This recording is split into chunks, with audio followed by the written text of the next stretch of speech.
किसी को लगता है हिंदू खतरे में है, किसी को लगता है मुस्लिम खतरे में। धर्म का चश्मा उतार के देखो यारो, ये पूरा इंसानियत खतरे में। और आज इस वीडियो में हम एक हिंदू लड़के और एक मुस्लिम लड़की के साथ हुई एक हैरान कर देने वाली घटना सुनाने जा रहे हैं, जिससे सुनकर आपके रोंगटे खड़े हो जाएंगे।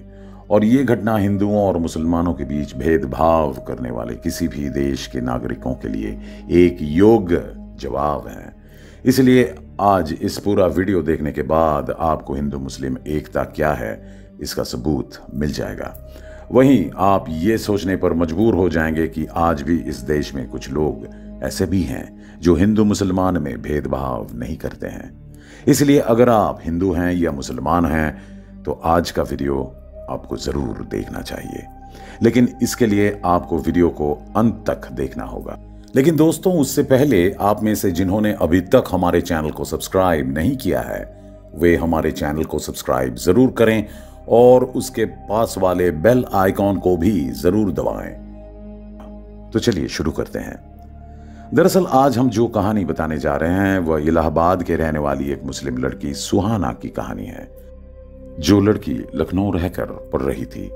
घटना वाले दिन उनकी लखनऊ से घर लौटने का कार्यक्रम था, लेकिन उस दिन उसकी एक सहेली के घर उनकी दावत खाने का आमंत्रण थी। इसलिए उसने सोचा कि पहले वह अपनी सहेली के आमंत्रण में शामिल होंगी, फिर शाम को घर के लिए निकल जाएंगी। इसलिए उन्होंने ट्रेन टिकट आरक्षण किया। तदनुसार पहले तो वह अपनी सहेली के आमंत्रण को स्वीकार की, फिर वह वहां से निकलकर रेलवे स्टेशन पहुंच गई। स्टेशन पर पहुंचकर उसने देखा कि इलाहाबाद के लिए बंधी एक ट्रेन स्टेशन पर खड़ी है और वह उस ट्रेन में चढ़कर बैठ गई। हालांकि जिस कमरे में उनका आरक्षण था वहां लगभग सभी पुरुष थे। ये देखकर सुहाना थोड़ी डर गई। उसने शौचालय जाने के बहाने किया और ट्रेन के सभी डिब्बों को देखकर आई और देखा कि ट्रेन में केवल 2 महिलाएं थी। ये देखकर सुहाना का डर थोड़ा बढ़ गया और वह कांपने लगी, क्योंकि ये पहली बार था जब वो किसी ट्रेन में अकेले सफर कर रही थी। इसलिए उन्हें समझ नहीं आ रहा था कि ऐसे में उन्हें क्या करना चाहिए। फिर उसने अपने बैग से एक किताब निकाली और पढ़ने बैठ गई। दूसरी ओर डिब्बे में बैठा लड़के एक दूसरे का मजाक उड़ा रहे थे, यानी कि मजाक कर रहे थे और जोर जोर से हंस रहे थे। नतीजतन उनकी हंसी और मजाक सुहाना के ताकत को कमजोर कर रहे थे। इसके अलावा रात और गहरी हो गई, जिससे वो और भी डर गया। हालांकि इससे डरना बहुत सामान्य बात है, क्योंकि वह पूरी ट्रेन में अकेले लड़की थे और बाकी सभी लड़के। तो आप समझ सकते हैं कि स्थिति कभी भी भयावह हो सकती है। लड़की की सीट के सामने बैठे युवकों में से एक ने अचानक सुहाना से कहा, नमस्ते, मेरा नाम रियाज है, तुम्हारा नाम क्या है? लड़के की बातें सुनकर सुहाना चौंक गई और डर के मारे कांपते हुए बोली, हाँ।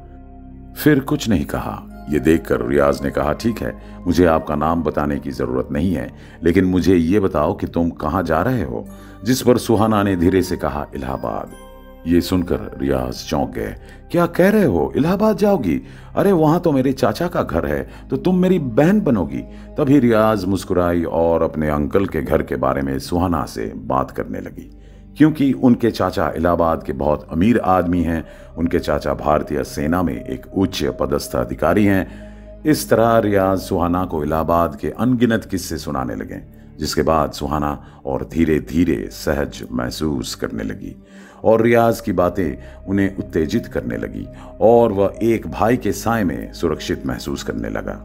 ऐसे में सुबह हो गई थी और सुहाना ने रियाज से कहा कि ये मेरा पता है और जब तुम अपने चाचा के घर जाओगे तो मुझसे जरूर मिलना। तभी रियाज ने अचानक कहा कि मेरे चाचा का घर कहाँ है? वास्तव में मैंने आपको अपने मन से डर को दूर करने के लिए एक झूठी रिश्ते की कहानी सुनाई और मैं पहले कभी इलाहाबाद नहीं गया। रियाज की बातें सुनकर लड़की चौंक गई और फिर रियाज ने सुहाना से कहा कि बहन, ऐसे नहीं होती कि सभी लड़के बुरे होते हैं। किसी भी लड़की को अकेला देखकर कोई इस पर वार करेगा। हम में से बहुतों के पिता और भाई हैं। इतना कहकर उन्होंने सुहाना के सिर पर हाथ रखा और हंसने लगे, लेकिन लड़की की आंखों को देखकर ऐसा लग रहा था कि मानो कोई अपनों को अलविदा कह रहा हो। आंखों में आंसू लिए रियाज दूर से ही वापस लड़की के पास आ गया और उसे एक बात और बता दी, बहन, मेरा नाम रियाज नहीं है, मेरा नाम राजेश है। ये सुनकर लड़की हैरान हो गई। मैं मन ही मन सोचने लगा कि काश हमारे भारत में हर कोई ऐसा ही होता। कोई हिंदू नहीं है, कोई मुसलमान नहीं है और कोई भी डरता नहीं है। हमारा देश, हमारा शहर, हमारा गांव लड़कियों और बहनों को खुली हवा में सांस लेने दें और वे बिना किसी डर या बाधा के किसी भी स्थान पर जा सकते हैं जहां सभी को एक दूसरे की मदद करनी चाहिए। लेकिन अब कुछ नेताओं के लोगों ने कुछ लोगों के दिमाग में धर्म और जाति का जहर भर दिया है, जिसके चलते वह दिन ब दिन ऐसे टिप्पणियां करने लगे जिससे हिंदू भाइयों के दिलों में मुसलमानों के प्रति नफरत बढ़ गई और मुसलमानों के दिल हिंदू भाइयों के लिए नफरत में भर जाते हैं। वरना इस बारे में आपकी क्या राय है वह नीचे कमेंट बॉक्स में जरूर लिखें। ऐसे ही एक और घटना जो मेरे एक परिचित ने मुझसे साझा की थी। मेरे इस दोस्त ने कहा कि मैं कल रात 12:30 बजे अपने घर लौट रहा था, तभी मैंने देखा कि 18-19 साल की एक खूबसूरत लड़की दिल्ली की सड़कों पर अकेली खड़ी है और उसके सामने से बहुत सारी कारों और मोटरसाइकिलों के गुजरने के उम्मीद की, लेकिन वह किसी के सामने हाथ नहीं दिखाते। अचानक उन्हें किसी से लिफ्ट नहीं चाहिए थी। दरअसल उनकी बस जा चुकी थी, इसलिए वह घर जाने के लिए सड़क पर खड़ा हो गया। लेकिन अचानक उसने देखा कि एक लड़का मोटरसाइकिल लेकर उसकी ओर आ रहा है।